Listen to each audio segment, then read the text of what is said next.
300 ดอลนี่แหละ400เราผักแต่ว่าเราให้ทางเฮาเมื่อบ้านกับใส่ใจเดินทางกับ100 ดอลก็ยังเหลือ300 ดอล300 ดอลก็ตกอยู่6 ล้านไปเอาเปิดคลิปเปิดภาพมากับยามเศร้าๆพี่น้องยังอยู่น้องเคียวอยู่ก็กำลังสิเดินทางเนาะเดินทางกลับแล้วมื้อนี้กะเราคงกะสิอัปเดตให้พ่อแม่พี่น้องนะครับได้ชมรีวิวแถวภูฝาป่าไม้เนาะพี่น้องอยู่เขตเมืองงอยหลวงพ่อบางตอนนี้ก็อยู่ตามภูเขากันอื่นกัดสบายดีเด้อสบายดีและสวัสดีพ่อแม่พี่น้อง FC เมื่อสุขสู่คนบ่ว่าอยู่ในและก็ต่างประเทศก็ยินดีตอนรับเข้าสู่ซองบ่าวบุญคงคือเก่าอันนี้ก็บ่าวบุญคงก็สิพาไปเลาะเบิ่งภูผาป่าไม้เนาะพี่น้องสวยสดงดงามเขตบ่ได้ไปเที่ยวดอกคันว่าไปเที่ยวก็คือสิคักอยู่งามแหงเต็มไปด้วยภูผาป่าไม้บอนที่เขาเจ้าท่องเที่ยวก็แม่นแถวนี้แหละพี่น้องคนลาวหรือว่าคนต่างประเทศเพิ่นก็ไปเที่ยวนี่ผาโหนตัวสูงก็มีบนสูงผมมาทางนี้ก็แม่นเพิ่นได้ท่องเที่ยวคือกันงามอยู่เทิงภูเพิ่นแหละได้ยินเขาเจ้าว่าที่ไปท่องเที่ยวนี่แต่ว่าฝนตกห้องเพิ่นบ่ได้ปิดโทรศัพท์ก็เลยแบบผ้า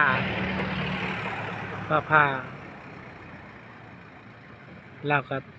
แบบว่าเสียชีวิตกับที่เลยอยู่ภูสูงพุ่นแหละก็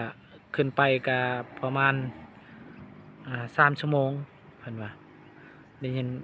เพิ่นว่าเนาะว่ามันคงถามเบิ่งว่าจักชั่วโมงนี่วันนี้ก็เขาจะลิ้น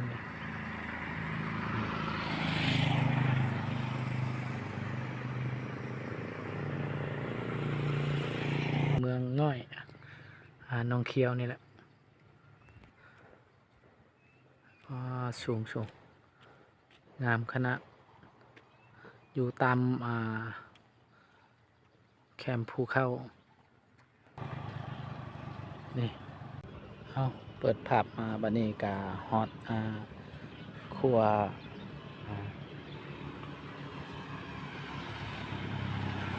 น้องเขียวแล้วตอนนี้กะ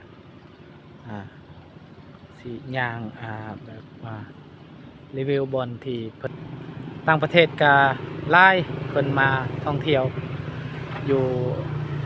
เขตน้องเขียวนี่แหละงามไปด้วยตามภูเขาภูผาป่าไม้งามธรรมชาติ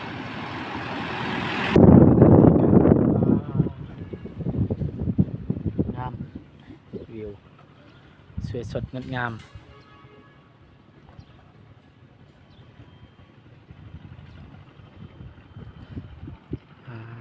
งามลมพัดเย็นแถวที่เขาเจ้าเที่ยว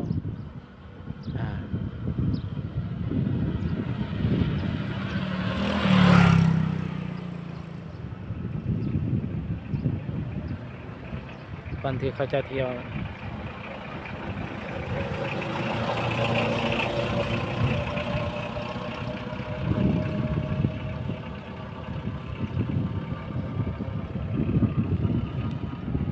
งาม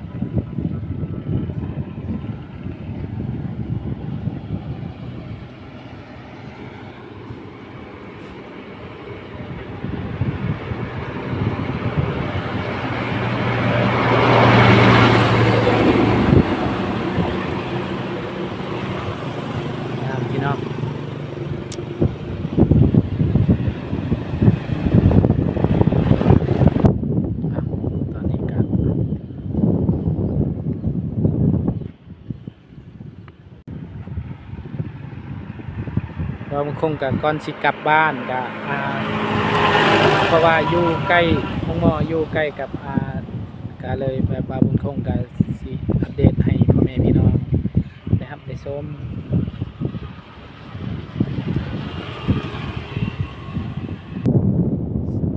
ก็ประมาณนี้แหละพี่น้อง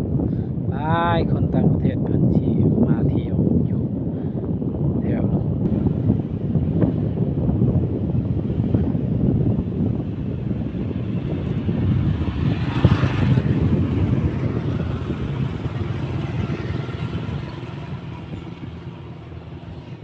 งาม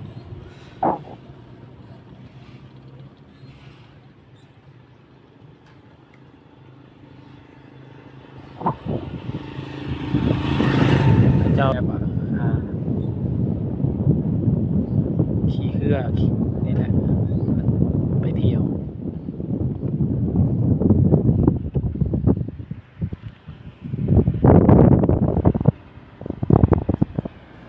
งามงาม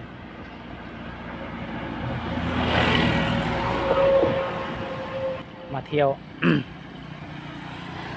ว่าคุณคงก็บ่ได้ไปเที่ยวคันมีเวลามื้อหน้าก็สิไปลองเบิ่งว่ามันสิม่วนจังไดพี่น้องนี่เพิ่นก็มาเที่ยว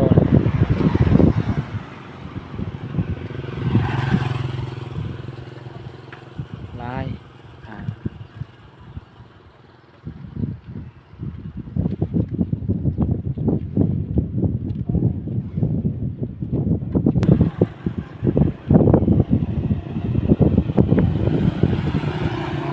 อืม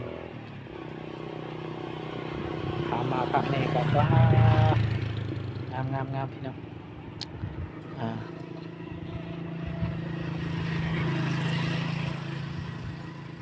นี่เพิ่นก็มาท่องเที่ยวสบายดีเด้อ สวัสดี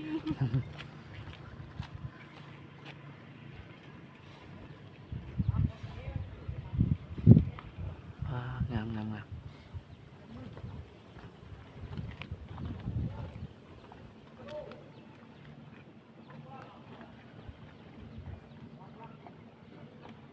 ที่เบิ่งบอลที่เพิ่น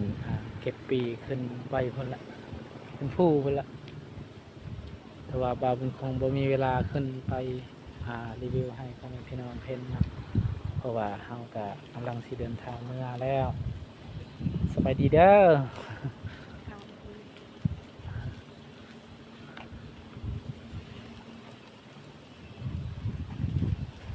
หลายแห่งคนต่างประเทศเพิ่นมาเที่ยวนี่แถวเขตหลวงพระบางเนาะ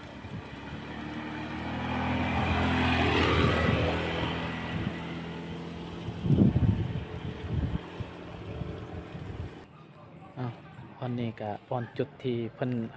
ซื้อปีขึ้นไปพุ่นละไปผู้พุ่นละวิวผาชมนางหลายบ่อนท่องเที่ยวก็ประมาณนี้แหละเราคงก็ได้แต่อัปเดตให้เพิ่นเบิ่งนี่แหละ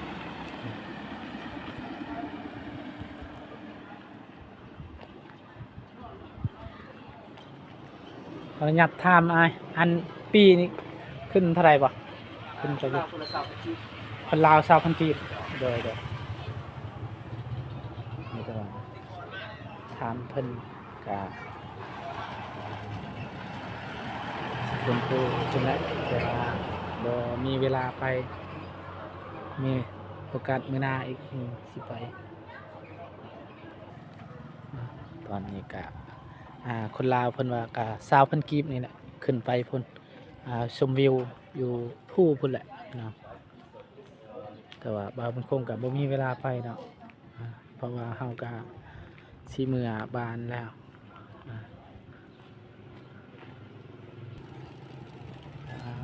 งามเพิ่นก็กำลังสิสร้างอีกอันนี้สร้างเฮ็ดบ่อนที่ลิน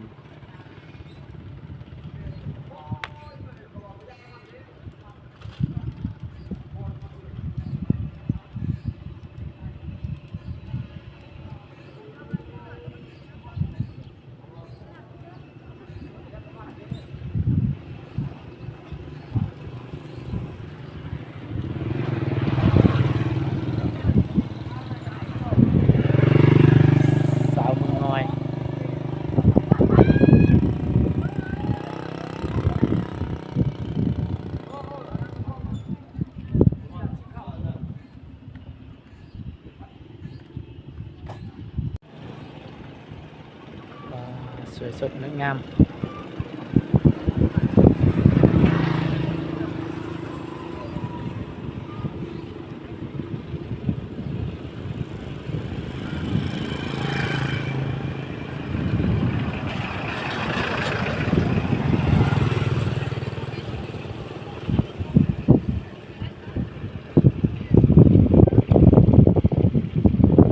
ได้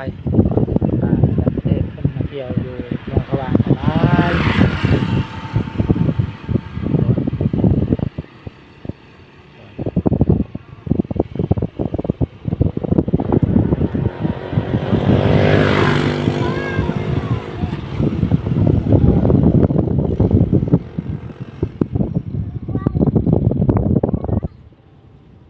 อ่า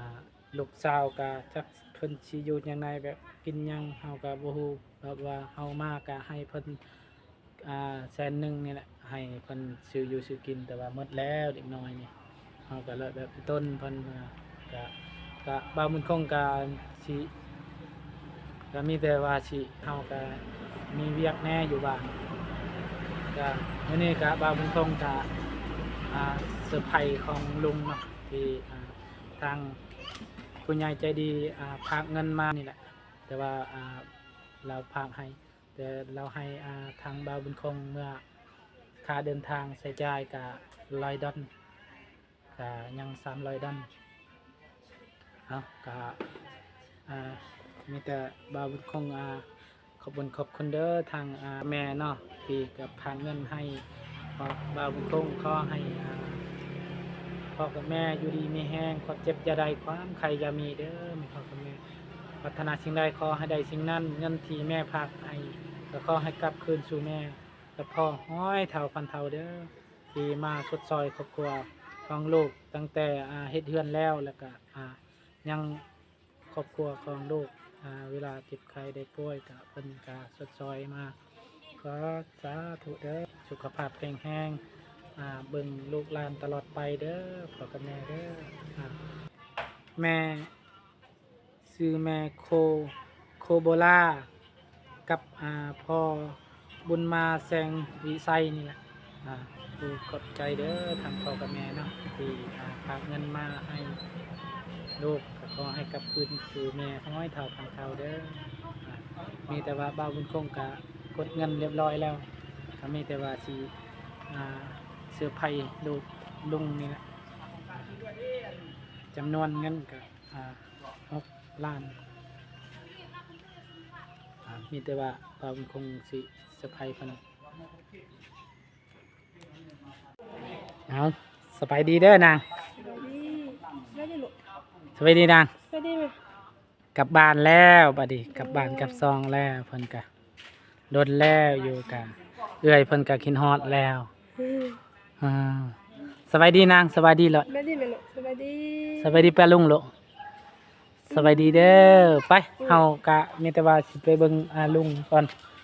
ว่าเป็นอะไรอาการเรากะไปเนาะเบิ่งสิถามเรื่องอาการของเราเนาะเถอะไป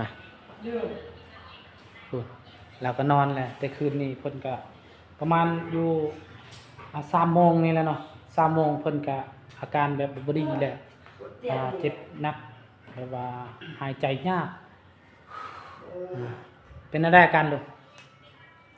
คือเก่าปะใครแน่นิดนึงติไปเรื่อยนึงโดยใครได้คุณจะแพทย์จะใส่ไปหายังแพทย์ยังบ่ได้ใส่บ่เพราะว่ายันเราฮู้อยู่ดอกแต่ว่าแบบว่ามันต้องมีกำหนดใส่บ่แม่นว่าเพิ่นสิใส่ทันทีบ่ได้เพราะว่าเราก็เบิ่งเพราะว่าอันนั้น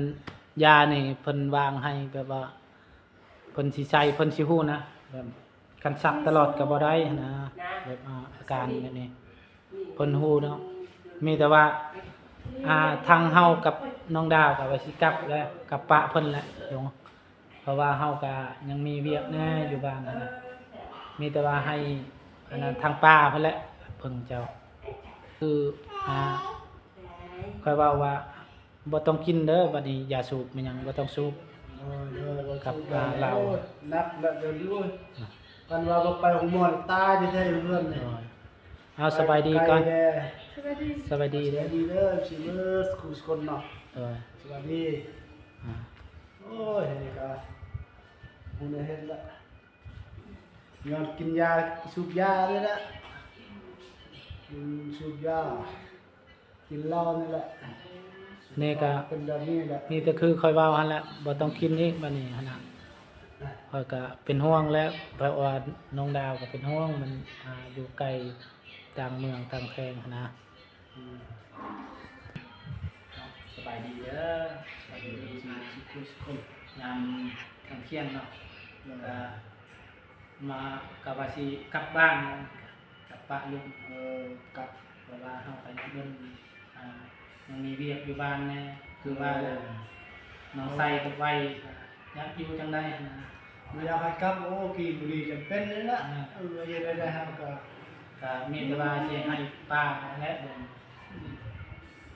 เป็นเบื้องนี่ก็ได้ก็มีพอเอาคุณแม่มีแม่เอามาได้นั่ง ก็มีแต่ก็คือคอยเว้าแล้วถ้าให้เพิ่นว่าให้ออกมื้อใดเฮาก็ต้องออกมื้อนั้นแหละ แบบว่าเฮาบ่ต้องละอันนั้นในเวลาเจ็บเป็นมันยากแน่เอาสิไปหาเพิ่นอีกก็เพิ่นบ่รับแล้วเพราะว่าเพิ่นบอกแล้วเด้เฮาก็บ่ต้องกลับเฮาเข้ากลับนะมีแต่ว่ามื้อใดเราให้กลับเฮาก็กลับมื้อนั้นคือแบบนั้นแหละ อยู่โดนกับบ่มีเงินนี่ทำไมมีเงินก็จะกลัวดีเศร้าอยู่อันนี้ก็เงินเราก็บ่มี เท่าไรเงินจัง อันเป็นเงิน5แสนมันบ่มีมีเงินซื้อยาก็บ่มีแล้วจะเขาจะได้โอ้ ใส่เงิน500,000เบิ่งนะครับ กระเป๋าเนี่ย บ่ใส่ เงินเนี่ยมีเท่านี้เงินน้ำพิมพ์ บ่ rồi nhé mình có mất nhé chưa kiên sư yu cả ngân thảo nì เป็นจังได๋เคยตัวบ่มีจังได๋ u hết lá rồi cắp mình cắp cả bộ mình ngân chứ chia cả bộ mình ngân chứ khâu sư năm của bộ mình ngân như vậy cả bộ mưa u hết ô u กินข้าวกินน้ำนะเพิ่นกิน nhờ kêu sau đấy một trăm phần chiêng đấy ngân cả bộ mi ngân cả đây ngân bộ mi này đấy thằng ngân mi là chùa sau hồi tí yêu cái cà mưa cả hay em đi vô thì ôi hết thằng nong thằng nung cả bộ mi thằng cây một bộ mi thằng đa cây em cây xong rồi thằng khơi cả chùa cây cái thằng nhiềuคุณกับบุรีการกินการอยู่กันเศร้ากันทะเลาะทะเลาะแห้งไล่กว่านี้มันนั่งต่อมันคงเฮ็ดแล้วก็ ให้ปลามีสวัสดีครับสวัสดีมื้อนี้ก็จะฮู้ว่าจะพันยัง โอ้ละ เลยฮู้ว่ามื้อนี้ก็ไปสิบอกเงินให้เจ้าซื้อยาเงินทางผู้ใหญ่มอบให้ตามบางคงนี่แหละมอบให้ตามลงให้ซื้อยากินซื้ออยู่ซื้อกินนี่แหละเพราะว่าเฮาก็สิเดินทางเมื่อแล้ว เลย เวลานั่นก็จำนวนก็นึง ไป มีแต่เอาสิมอบเงินให้ทางลงบนขอบคุณนะครับผู้ใหญ่เอ้เงินเด้ไปใช้เอ้กดเรียบร้อยแล้ว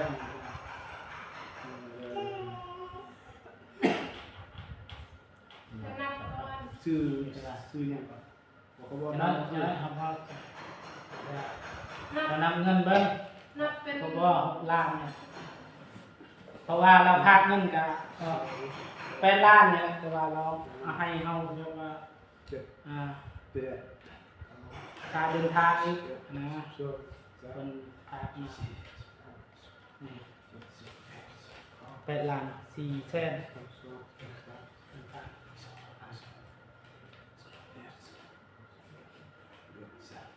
แต่ว่าเรา เอาให้เฮาแบบว่ารายได้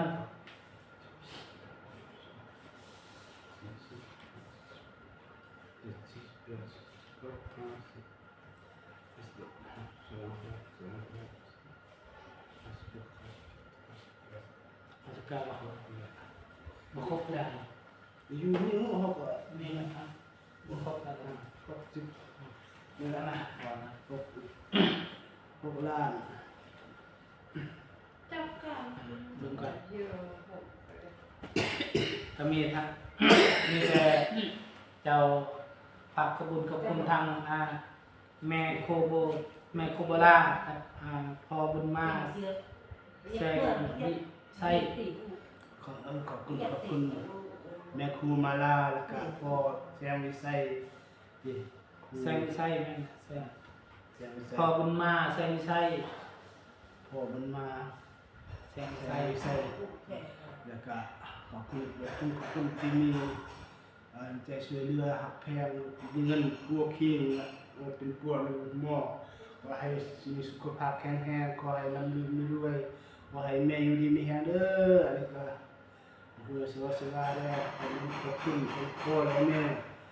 มีน้ำใจแค่ลูกหลานขอบคุณทุก ขอบคุณข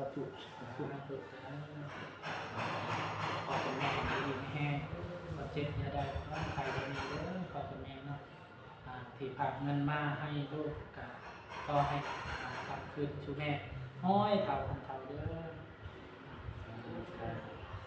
ก็คือว่าแล้วเงินนี่เป็นแบบว่าให้ใช้จ่ายชื่ออยู่ชื่อกินทายาแล้วก็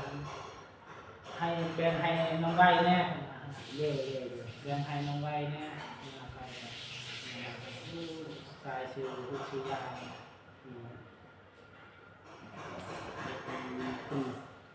โอ้